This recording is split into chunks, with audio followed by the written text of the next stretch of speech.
Bueno, hola, buenas noches. Mi nombre es Wendy Juárez. En este caso vamos a ver un tema sobre física 2. Vamos a abarcar un poquito de varios de los temas que hemos visto y de los que a lo mejor en estas actividades les van a servir para poder solucionar las actividades que tienen pendientes. ¿De acuerdo?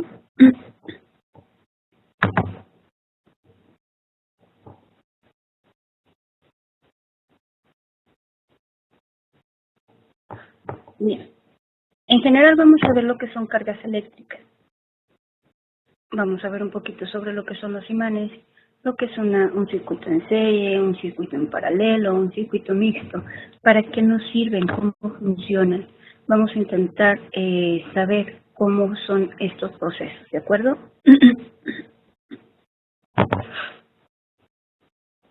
Bien. Primero tenemos que conocer qué es la electricidad. La electricidad es un fenómeno físico cuyo propulsor son las cargas eléctricas y la energía que éstas promueven. Se puede manifestar ya sea dentro de un ámbito físico, un ámbito luminoso, así como contemplando en el área de la mecánica o térmica. Perdón.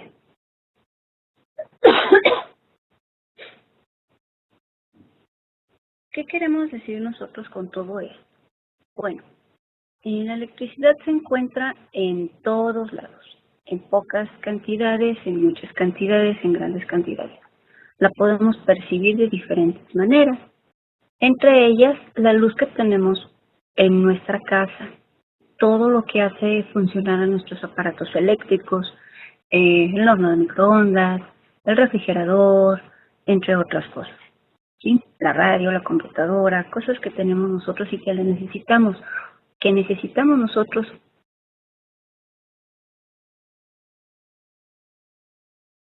El cuerpo humano también, aunque ustedes no lo crean, tenemos pequeñas cantidades de electricidad. Van a decir, ah, caray, ¿cómo está eso? Simple. Nuestro cerebro o las neuronas que hay en el cerebro se comunican a base de impulsos o de pequeños impulsos eléctricos. Entonces, por lógica, si tenemos estos impulsos eléctricos, tenemos una comunicación en nuestro cerebro para nuestro cuerpo. Si no hay estos impulsos eléctricos, entonces vamos a tener algún problema con la comunicación en nuestro cuerpo. ¿Cuál es la importancia de la electricidad en general? La electricidad es una de las principales formas de energía usadas en el mundo. Sin ella no tenemos luz, como ya les había comentado, no tenemos comunicaciones de radio, televisión, ni servicios telefónicos. Las personas tendrían que prescindir de aparatos eléctricos, es decir, tendríamos que regresar a años donde a lo mejor el mantener fresco algo era casi imposible. Muchos lo hacían hasta en hoyos en la tierra para poder mantener alimentos conservados. Otros hacían, en lugar de tener una estufa eléctrica, otros se ponían a cocinar en un tipo de horno con leña o con otras cosas con carbón, para poder hacer un fuego. ¿Qué otra cosa? ¿Podríamos comunicarnos? Pues ¿cómo nos comunicamos sin electricidad en la actualidad? Antes se comunicaban por medio de cartas, con palomas mensajeras, o con personas que iban de un punto a otro llevando estos mensajes para las personas o para poderse comunicar. Entonces, necesitamos ahorita en la actualidad, ya es indispensable tener electricidad. Si nosotros no tenemos electricidad, pues por lógica, batallaríamos para hacer muchísimas de las cosas que nosotros hacemos. Otra de las tantas, el automóvil. En nuestro automóvil pues también requiere de una cantidad de energía eléctrica, por algo tienen una batería, el cual alimenta nuestro automóvil y puede ser manejada. ¿Qué otra cosa? ¿Sabían eso? De todo el transporte en general necesita un poquito de electricidad, a excepción de las bicicletas, que es un poquito más mecánico la situación. La electricidad es una manifestación de la materia producida por el átomo y sus pequeñas partículas llamadas electrones. Si ustedes se fijan aquí en el lado izquierdo, en la parte inferior,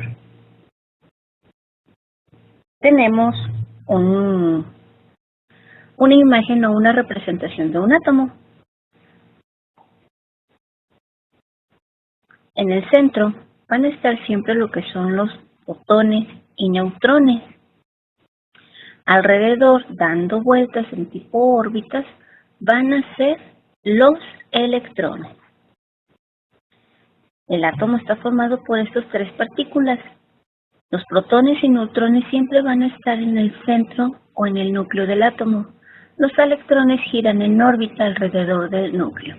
Esto es muy similar a nuestro sistema solar. Por ejemplo, los electrones en nuestro sistema solar podrían ser nosotros los planetas, ¿sí? Y en el centro del Sol, que sería nuestro núcleo, puede ser los que están ahí, los protones y los neutrones. Los protones siempre van a tener una carga positiva. El electrón va a tener siempre una carga negativa. Y el neutrón, como bien su nombre lo dice, va a ser neutro. ¿De acuerdo? Tenemos las leyes de las cargas. Si hay dos cargas que son positivas, se van a repeler. Es decir, un protón va a repeler a otro protón. Un electrón repele a otro electrón. Por el contrario, un protón va a atraer a un electrón. ¿Estamos de acuerdo? Las propiedades de un átomo dependen del número de electrones y protones. Si el número de protones es mayor al de electrones, tendrá una carga positiva. Si el número de protones es menor al de electrones, va a tener una carga negativa. Los átomos cargados reciben el nombre de iones.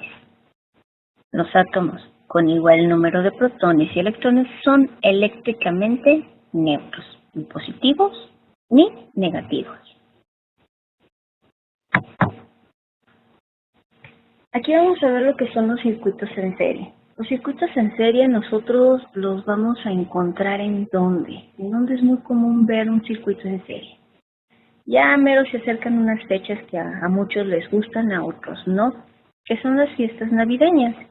En estos nosotros siempre adornamos con lucecitas nuestro árbol, o la casa, o las ventanas.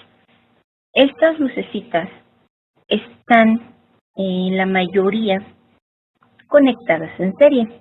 Es decir, agarran uno de estos, ¿cómo se llaman? Una de estas figuras, y en base a estas se van formando series cada vez más largas.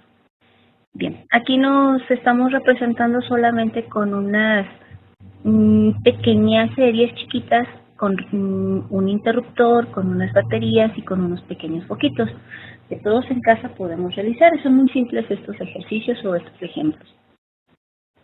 Se caracterizan por tener las resistencias conectadas en la misma línea existente entre los extremos de la batería o la pila, es decir, situados unos a continuación del otro. Por lo tanto, la corriente fluye por cada resistor uno tras otro. Estos son los ejemplos. Por ejemplo, en el primer cuadrito tenemos un lado naranja de la pila, que es el lado positivo, el lado azul de la pila, que es el lado negativo. En el lado azul nosotros vamos a conectar un cable que va directamente a nuestro interruptor. Del interruptor vamos a conectar otro cablecito que va a nuestro foco. Y de nuestro foco vamos a conectar otro cablecito que va directamente al lado positivo de nuestra carga o de nuestra pila. Si nosotros prendemos o presionamos el interruptor, va a haber una continuidad. Es como si ustedes conectaran dos alambritos. Se conecta o se cierra el circuito, por lo tanto nuestro foquito va a prender. Si nosotros, por el contrario, lo apagamos, esta continuidad se va, o estos cablecitos se van a despegar, por lo tanto, van a perder una continuidad de energía y por lo tanto nuestro foco va a estar apagado. Tenemos nuestro segundo cuadrito en medio. En este caso tenemos 3 pilas. Si se fijan, algo bien curioso, para conectarse en serie a las pilas necesitamos conectarla un lado negativo con un lado positivo, es decir, en este caso un punto verde con un punto azul, un punto verde con uno azul. De un lado extremo vamos a tener un extremo en color verde y en el otro extremo vamos a tener un extremo en color azul. Se va a hacer el mismo procedimiento. Tomamos un cablecito, lo pasamos a nuestro conector. Del otro lado del enchufe de nuestro conector ponemos otro cablecito que va al lado positivo. Perdón, va a ser al lado positivo de nuestro foquito. Y en el lado negativo de nuestro foquito va a ir otro cablecito que se conecta al lado positivo del otro foquito. Ponemos del lado negativo otro cablecito que se va a conectar al lado positivo de nuestra pila. Esto va a provocar exactamente lo mismo que en el dibujito anterior. Al momento de nosotros presionar el interruptor, vamos a cerrar un circuito. Esto va a provocar que nuestros focos, ambos, puedan encenderse.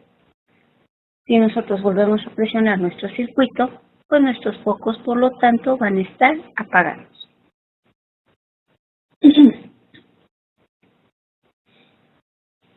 Por aquí tenemos, de igual manera, pero en este caso es un diagrama. Tenemos el interruptor, tenemos nuestro voltaje o la pila y tenemos nuestros foquitos, que aquí lo manejan como resistencias. ¿Sí? El foquito 1 va con el lado positivo y con el lado negativo, que va al lado positivo del foquito amarillo, y el lado negativo va conectado al lado positivo del foquito verde, y el lado negativo del foquito verde va conectado a nuestra pila. ¿Sí?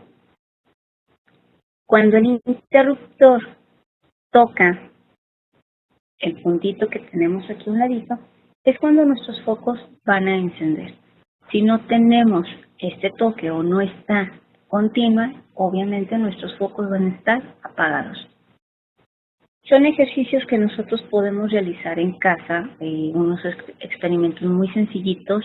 Hay unos juegos que si quieren después les puedo compartir, un jueguito de pulso. Es un cablecito donde nosotros podemos estar guiándonos y podemos hacer hasta un juego divertido con un circuito en serie y que no es nada peligroso, porque los voltajes que se manejan son muy pequeñitos. Bien, ¿cuáles son las características de nuestro circuito en serie? Número 1.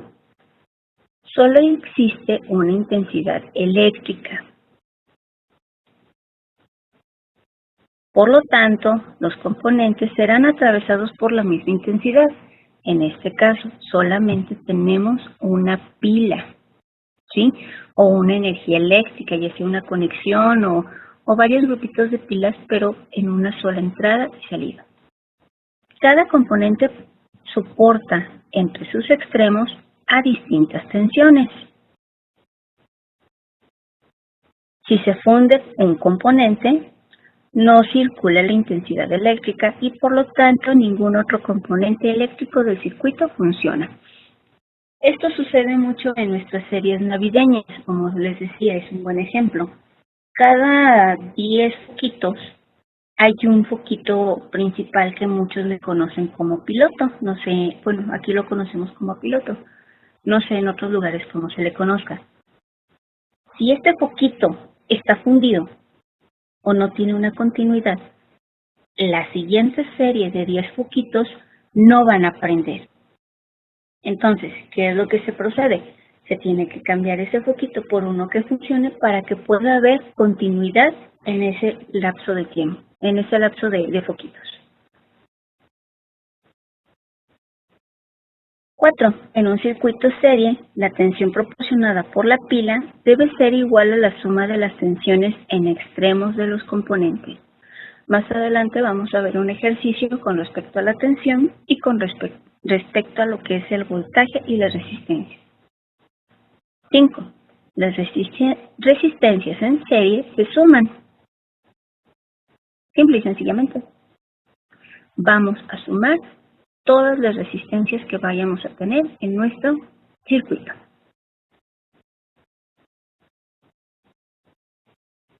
Y aquí a la derecha tenemos nosotros nuestro ejemplo de un circuito, como ya lo habíamos mencionado en los ejemplos anteriores. Circuito en paralelo. A diferencia del circuito en serie, el circuito paralelo se conectan diferente. Si se fijan, la conexión es muy complicado. No es complicado, es diferente, vaya, perdón por la expresión. Tenemos aquí una pilita, de igual manera, o una entrada de energía, y tenemos un alambrito que va a soportar a los tres focos. Del lado positivo y del lado negativo tenemos otro cable que va a soportar a los tres focos de igual manera. Cada foco va a ir conectado positivo con positivo, y este también es positivo, con el lado negativo, negativo en medio y negativo a la izquierda. Todos los negativos de un solo lado, todos los positivos de un solo lado. Si nosotros tenemos este circuito, por lo tanto, van a prender. Aquí no me interesa si a lo mejor el foquito de en medio está fundido. El primero y el último van a estar prendidos, dado a que la continuidad de nuestro circuito es pareja para todos. Es decir, vamos a tener el mismo voltaje para el primero, para el segundo y para el tercer foco, de manera independiente. ¿Sí? ¿Esto qué quiere decir? Que el circuito primero va a tener su propio circuito, su propio voltaje. El segundo va a tener su propio circuito, su propio voltaje, sin alterar al primero. Y el tercero, de igual manera, va a tener su propio circuito, sin su propio voltaje, sin alterar ni al primero ni al segundo. Pueden estar los primeros dos fundidos, pero el tercero va a prender. En el circuito en serie les recuerdo que eso no sucede. Cuando varios conductores o elementos se hayan unidos paralelamente, o mejor dicho, con sus extremos comunes, el circuito en paralelo, cada receptor conectado a la fuente de alimentación, lo está de forma independiente al resto. Cada uno tiene su propia línea, aunque haya parte de esa línea que sea común para todos. Este tipo de circuito recibe el nombre de divisor de corriente. Si se fijan, en el primer dibujito, tenemos un solo cable que van a estar conectados los tres. Independientemente de que estén conectados los tres, como aquí nos dice, no importa si ambos focos, o el primero, o el segundo, o alguno de los tres focos que tenemos aquí esté fundido. ¿Por qué? Porque ese cable que alimenta a los tres focos los va a alimentar de manera igual. De igual manera, el cable en el lado negativo va a estar conectado a los tres, pero no nos va a afectar si uno de estos focos está fundido. El tercero, el cuarto o los posteriores van a estar realmente encendidos, ¿de acuerdo? Siempre y cuando no esté fundido nuestro foco. Tenemos en el segundo cuadrito un poquito más real, un poquito pequeño, un poquito más real nuestro circuito en paralelo con dos focos. Y si se fijan, en la mitad de estos dos focos tenemos un foco fundido o un foco apagado. Aún así, los dos laterales están prendidos. Y en el tercero tenemos una pila, el lado negativo está con los dos lados negativos de los foquitos y el lado positivo, de abajo el rojo, está con los dos lados positivos de los foquitos. En los foquitos, ¿cómo vamos a identificar cuál es el lado positivo y cuál es el lado negativo? Normalmente, cuando son foquitos LED, que son de los chiquitos, la patita más larga es la positiva, la corta es la negativa. En los focos normales, estos se dan normalmente en un socket y el socket tiene unas patitas. Estas patitas tienen casi siempre marcada el lado positivo y el lado negativo. Si no lo tienen, entonces no va a importar de la manera en que estén conectados, aún así va a crear un circuito. Hay algunas cosas que sí necesariamente deben de tener este orden, el positivo con positivo, negativo con negativo. ¿Por qué? Porque si se conectan al revés pueden llegar a quemarse. Hubo un tiempo donde las conexiones de nuestros aparatos eléctricos se conectaban a la luz y estas no tenían una diferencia, las patitas eran igual. Al momento de conectarlos y no tenían, no estaban bien estructurados, se conectaban, por lo tanto llegaban a fundirse muy pronto porque estaban conectados al revés, o llegaban a quemarse porque se llegaban a conectar. Entonces, ¿cuál fue la solución? Si se fijan ahorita en la mayoría de los aparatos eléctricos contamos con 2 patitas o 3 patitas en algunos casos. Cuando son 2 patitas, una es más grande o más ancha que la otra. La que es más ancha va a un punto no positivo, la otra va a un punto negativo. Cuando son 3 patitas, la tercera va a realizar tierra, es decir, va a aterrizar el exceso de corriente o de electricidad que hay en estas patitas al conectarlas. En los circuitos en paralelo, las características ¿cuáles son? Solo existe una tensión, en este caso, nuestra pila. Existen varias intensidades que dibujamos saliendo del positivo de la pila, como la intensidad 1 debe devolver al negativo de la pila y se encuentran en varios caminos ramas que dividen, 1 a 12, por ejemplo. Cada rama para luego formar de nuevo 1 en el punto donde influyen las ramitas y retornan al negativo de la pila. Es decir, empezamos con un punto positivo, tenemos un mismo cable que va a alimentar a diferentes foquitos de manera independiente y todos estos van a regresar de manera, van a regresar al negativo de nuestra pilita. Si se funde un elemento, solo se estropea esta ramificación o este elemento. Los demás van a seguir encendidos y no se van a ver afectados. La intensidad que suministra la pila debe de ser igual a la suma de las intensidades de las ramas. La resistencia equivale al paralelo. Se calcula con la siguiente fórmula. Aquí la tienen, 1 sobre RP. Y se calcula con la resistencia 1 más 1. Vuelvo a insistir, más adelante vamos a ver, ahorita enseguida vamos a ver unos ejercicios para poder resolver estos tipos de ejemplos o de ejercicios. Tenemos un circuito mixto. ¿Cuál es la característica del circuito mixto? Como bien su nombre lo dice y como lo muestra nuestra imagen, simple y sencillamente es tener varios elementos conectados, tanto en paralelo como en serie.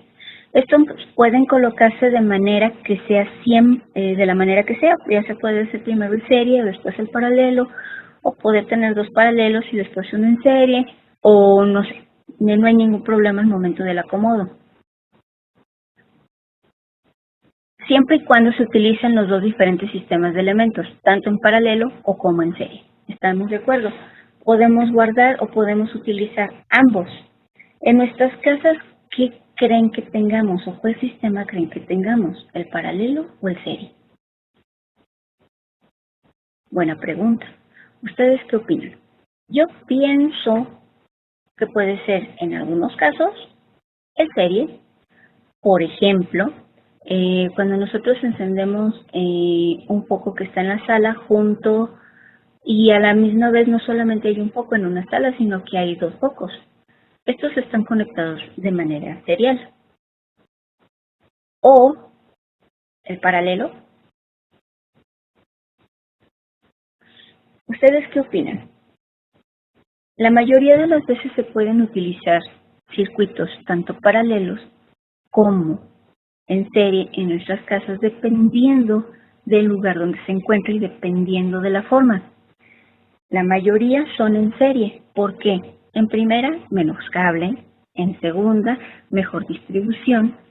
Y en tercera, mucho más sencillo de instalar. ¿Sí? El paralelo necesitaríamos un poquito más de cable. Es fácil de instalar también, pero es mucho más complicado de instalar, dado a que se van a tener que utilizar dos circuitos o dos cables que pasen exactamente positivo con positivo de los focos y negativo con negativo de los focos. ¿Se han fijado que en muchos conectores tenemos nuestro apagador de luz y también nuestro toma corriente? Pues aquí nosotros se realiza un tipo de circuito en serie para poder distribuir el voltaje a nuestro toma corriente y de ahí distribuir el voltaje a nuestro apagador que nos va a permitir encender y apagar nuestras luces.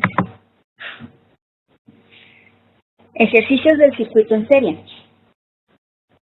Bien, aquí a la izquierda tenemos un circuito en serie. Tenemos a la mera izquierda tenemos 6V. En este caso manejamos la V como voltaje. Todas las R's que tenemos aquí son resistencias. Y a partir de arriba, si se fijan a las afueras, tenemos lo que son los omegas o una llave como una herradura, que estos son los ohms, ¿sí? Van a decir, ¿y esto con qué se come? Bueno, lo primero será calcular las resistencias totales. ¿Cómo se calculan las resistencias totales? Simple, se van a sumar todas las resistencias que tengamos. ¿Estamos de acuerdo? O el valor que tengamos en cada una de esas resistencias. Por lo que nosotros podemos sustituir las resistencias por los valores que tenemos en nuestra serie. Por ejemplo, RT, que va a ser nuestra resistencia total, va a ser a la suma de resistencias. Todas las R volvemos a decir que son las resistencias. Es decir, R1 más R2 más R3. Vamos a poner los numeritos que tenemos con el símbolo de la llave, de la herradurita, para que ustedes la ubiquen. En la R1 sustituimos el valor y va a ser 10. Vamos a poner el lapicito. Perdón. Va a ser 10. Aquí lo tenemos. Tenemos R2, que es este 5, y lo ponemos aquí. Más el R3, que es 15, y lo ponemos aquí. La suma de estos tres va a ser igual a 30 ohms. ¿Sí?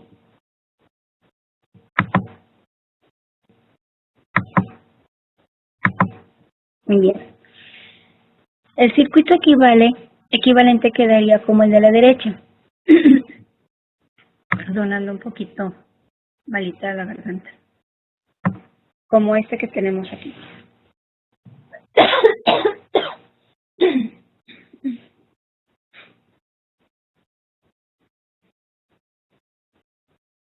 Es decir, un voltaje de 6 con una sola resistencia de 30. Solamente que en este lado lo tenemos distribuidos en 3 resistencias, ¿de acuerdo? Ahora podremos calcular la intensidad total del circuito según la ley de Ohm, que es la intensidad total, la vamos a marcar como IT, es igual al voltaje total entre la resistencia total. ¿Cuánto habíamos dicho que era nuestro voltaje? 6. Entonces vamos a poner 6 entre 30, que es nuestra resistencia total. Esto nos va a dar a 2.2, ¿sí? Ahora que resulta como todas las intensidades son en serie, vamos a ver o sabemos que son iguales. Ahora solo nos va a quedar aplicar la ley de Ohm para cada receptor y calcular la tensión de cada uno de ellos. ¿Qué significa esto? Si nosotros calculamos o aplicamos la ley de Ohm, que es nuestra fórmula que vamos a hacer aquí abajo, la suma de los tres o de las tres intensidades que tenemos aquí nos debe de dar nuestro voltaje total, en este caso 6. Vamos a ver si es cierto o no. Vamos a sacar primero el voltaje de la primera. Es igual a la intensidad 1, que ya habíamos dicho, intensidad 1, 2 y 3 van a tener el mismo valor, que es de 0.2, y lo vamos a multiplicar por la resistencia 1, que es igual a 10. Entonces, 0.2, que equivale a nuestra intensidad, multiplicado por 10, nos va a dar igual a 2 voltajes. 2 voltios, perdón. Ahora, vamos al voltaje 2. De igual manera, intensidad 2 por la resistencia 2 es lo igual a nosotros sustituyendo nuestros valores, 0.2, que es nuestra intensidad, multiplicado por el voltaje, que es de 5. Esto nos va a dar un valor de 1 volt. Y tenemos nuestra voltaje 3. La intensidad 3 por la resistencia 3, pues simple y sencillamente sustituimos nuestros valores, 0.2 por 15, y esto nos va a dar a 3. Si nosotros sumamos todos los voltajes, 2 más 1 más 3, nos va a dar el total de voltaje que tenemos al inicio. ¿Coincide? Sí. 2 más 1 más 2, 3 más 1 más 2, nos va a dar igual a 6, que es nuestro voltaje inicial. ¿De acuerdo?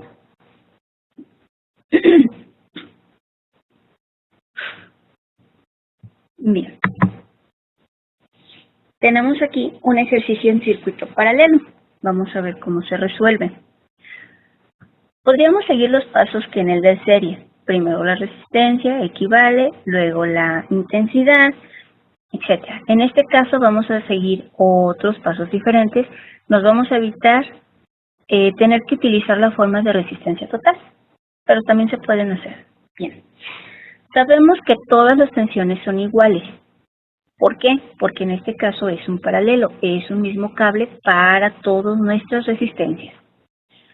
El voltaje total es igual a voltaje 1 menos voltaje 2 menos voltaje 3 igual a 5 volts. Ah, caray. ¿Y cómo vamos a sacar eso? Todas valen igual a 5 volts. ¿Estamos de acuerdo? ¿Por qué? Porque esto es de lo que es nuestra pila o nuestra intensidad. Ahora calculamos la intensidad cada receptor con la ley de Ohm. En este caso de la intensidad es el voltaje entre la resistencia. El voltaje total aquí, si se fijan, antes de pasar al de la intensidad, nosotros no manejamos varios voltajes, sino los sacamos. Simple y sencillamente los vamos a compartir, dado, vuelvo a insistir, a que es un cable positivo para todas las resistencias y un cable negativo para todas nuestras resistencias o nuestros focos. ¿Estamos de acuerdo? Ahora, vamos a calcular la intensidad para cada receptor con la ley. La intensidad 1 va a ser igual al voltaje 1 entre la resistencia 1. Bien, ¿cuánto habíamos dicho que era nuestro voltaje? Para todas las resistencias es igual a 5 volts. Entonces, sustituimos el voltaje por 5 volts. Entre la resistencia. En este caso, tenemos la primera resistencia que es igual a 10. 5 entre 10 nos va a dar igual a 0.5. ¿Estamos de acuerdo? Se va a hacer el mismo procedimiento para los otros dos. Voltaje 2 entre resistencia 2 va a ser 5 entre 5 igual a 1. Voltaje 3 entre resistencia 3, 5 entre 15, que es el valor de nuestra resistencia 3, es igual a 0.33. La intensidad total de nuestro circuito va a ser la suma de estos tres resultados, ¿sí? Es igual a la intensidad 1 más la intensidad 2 más la intensidad 3 o 0.5 más 1 más 0.33. Esto es igual a 1.83. Date cuenta que la intensidad 3 realmente es 0.333333 si nosotros lo realizamos en nuestra calculadora. Vamos a tener un pequeño error de aproximación, a esto se le nombra, porque nosotros solamente estamos agarrando dos decimales. Les recuerdo, en las matemáticas también tenemos errores, no son 100% exactas. Entonces, entre más 3 agarremos, más estamos cerca de nuestro, ¿cómo se llama?, de nuestro número real o nuestro número total. En este caso vamos a tener un aproximado pequeño, dado que solamente estamos agarrando solamente dos decimales. Entonces, en este caso pues no pasa nada, nuestro sistema o nuestro error es muy pequeñito. Por lo tanto, pues no va a haber tanto problema. Bien. Tenemos uno, que no lo vimos, no está. Lo que es el circuito mixto. El circuito mixto no es otra cosa más que hacer ambos procedimientos, tanto en paralelo como en serie. Lo podemos hacer por separado, utilizando los mismos ejercicios o las mismas fórmulas que realizamos para poder tener un total, ¿de acuerdo? No es otra cosa más que eso, no tiene nada especial, no se tiene que hacer el serie combinado con el paralelo. Si tenemos un circuito mixto, pues simple y sencillamente agarramos el circuito en serie, lo resolvemos, agarramos o tomamos el circuito en paralelo y lo resolvemos de manera individual. Bien. Tenemos también otro tema que íbamos a ver y que viene ahí en sus actividades, que son los imanes. Tenemos muchas clases de imanes. ¿Qué es un imán? Primero, es aquel cuerpo dispositivo que se dispone de un campo magnético, es decir, atrae o repele a otro imán. Se trata de un mineral de hierro magnético que ostenta la propiedad de atraer a otros hierros, el acero y en menor medida a otros tipos de cuerpos. Tenemos partes de un imán. El eje magnético, que es la barra que une a los dos polos, al negativo como al positivo. La línea neutral, que es la superficie de la barra que separa las zonas polarizadas. Y los polos, que son los dos extremos del imán, donde las fuerzas de atracción son más intensas. Estos polos son el polo norte y el polo sur. Los polos iguales se repelen y los diferentes se van a atraer. Nosotros en la Tierra tenemos dos tipos de polos y no solamente es el polo norte y el polo sur. Tenemos el polo geográfico, que es el que normalmente nos muestran en nuestros mapas, y tenemos los polos magnéticos, que están inclinados un poquitito. Tienen unos cuantos grados de diferencia entre uno y otro. No coinciden con el polo geográfico, aclaro. Cuando nosotros nos llegamos a perder y nos dicen que hagamos una brújula con una aguja, pues es simple. Nosotros también podemos realizar este experimento en casita. Podemos frotar una aguja con un imán. Podemos poner una hojita de árbol o de papel sobre agua o en un corcho o algo que flote sobre el agua. Y vamos a poner nuestra aguja sobre este corcho, sobre esta hoja o en algún lugar en específico. Esta, en automático, se va a dirigir al polo magnético de la Tierra, no va a dirigirse al polo geográfico. Nosotros nos podemos guiar perfectamente con el polo magnético si nos llegáramos a perder. ¿Necesitamos un imán para poder magnetizar nuestra aguja? No necesariamente. Las agujas tienen la propiedad de que siempre el lado más delgado o la punta o el piquito, no sé, siempre nos van a apuntar al polo norte magnético de la Tierra. Tenemos diferentes tipos de imanes. Tenemos los imanes naturales, que son como estos de aquí que tenemos en piedra, son todos aquellos minerales que contienen óxido de hierro natural. Esto confiere propiedades magnéticas. Tenemos como el primero que tiene aquí los clips a su izquierda en la parte superior. Tenemos los temporales, que este tipo de imán se sujetan por largo tiempo a un proceso de imantación. Pierden rápidamente sus propiedades magnéticas, como el caso del hierro dulce, ¿sí?, o el aluminio. Esto se observa que la imantación puede ocurrir en el mismo sentido del campo y produce magnetismo. Con esto se le dice que el material es paramagnético o en el sentido inverso del diamagnético. Los temporales son como nosotros el clip. Muchos mecánicos utilizan un desarmador, lo frotan con un imán para poder atraer o para poder tomar unos, ¿cómo se llaman?, unos tornillos sin que se les vaya a caer y poderlos manipular mucho más fácil. Estos son temporales. El imán del desarmador o de nuestro clip va a ser muy rápido, o sea, podemos utilizarlo durante un corto periodo de tiempo, pero posteriormente va a terminar esta imantación, por lo tanto, ya no va a haber atracción. Tenemos otros que son los permanentes. El permanente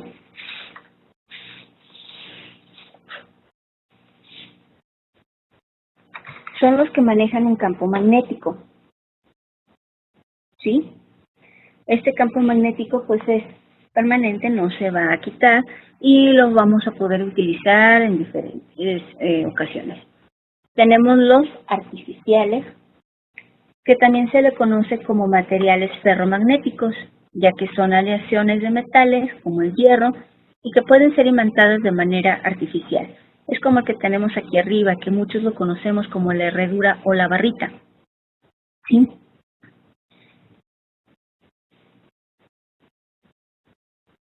Al colocar el material en contacto directo con un imán o bien al colocar la aleación en el interior de una bobina por la que circula una corriente eléctrica, estos a su vez se clasifican en diferentes formas o diferentes grados de imantación, ¿sí? Tenemos los artificiales, perdón, así ya lo leí, por los moldeados por inyección, que son los de que tenemos aquí abajo. Estos pueden ser moldeados, estos pueden ser creados. Se caracteriza por tener rasgos muy similares a los materiales de compuestos plásticos. Para poder ser moldeados, los especialistas recurren a estos polvos, que son polvitos, así como también a resinas para poder realizar estas piezas, ¿de acuerdo? Los flexibles. El flexible es muy conocido, muchos de nosotros los tenemos en casa, a lo mejor ni nos damos cuenta. En algunos imanes que nos dan tipo calendarios para pegarlos en refrigerador, tenemos este tipo de cintitas y estos pues son imanes muy débiles, o sea, son débiles, no tienen mucha fuerza, pero pueden ser utilizados para poner, no sé, alguna figurita en el refrigerador, un calendario, entre otras cosas pequeñas, ¿de acuerdo? Los cerámicos, que son los que tenemos aquí arriba,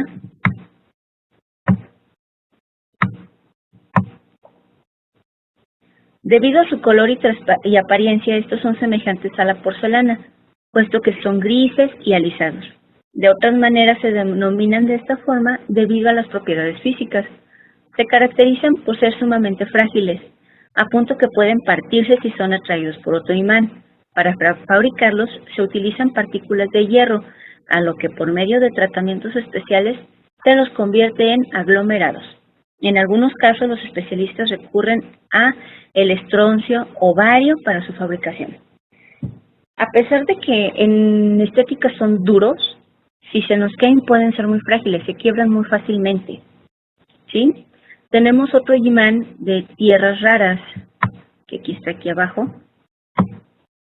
A pesar de su tamaño reducido, estos cuentan con una potencia que en algunos casos hasta 10 veces superior a la de otros imanes.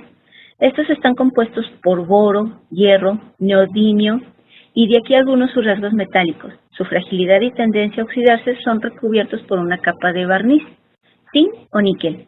Gracias a su potencia también son muy utilizados para desmagnetizar y magnetizar a otros imanes, según el material químico que los contenga. Estos imanes se pueden dividir en dos grupos. Por un lado se identifican los de neodimio, que son aquellos materiales compuestos por níquel, hierro y neodimio, y se caracterizan por oxidarse con extrema facilidad y por ser muy económicos. Por otro lado, se habla de un grupo de imanes de samario y cobalto. Samario-cobalto. A diferencia de los anteriores, estos no se oxidan con tanta facilidad, lo que los vuelve un producto muy costoso. Hay varios ejemplos o varios ejercicios en internet que ustedes pueden realizar con imanes. Son varios experimentos muy sencillos y divertidos que hasta pueden usarlos con sus hermanitos, hijos, en dado caso de que los tengan. Pueden hacer motores homopolares, pueden hacer, no sé, diferentes ejercicios. Pueden utilizarlos para que ustedes puedan ver cómo son los imanes. Esas son nuestras referencias, pues simple y sencillamente es todo por ahorita. Espero que la clase se haya podido comprender. Chicos, los espero con sus dudas. Aún así, estoy a sus órdenes por cualquier cosa. Me pueden mandar preguntas con respecto a la clase, con respecto a las actividades. Estamos ahí para cualquier duda y aclaración. Muchísimas gracias y espero que tengan muy bonita noche.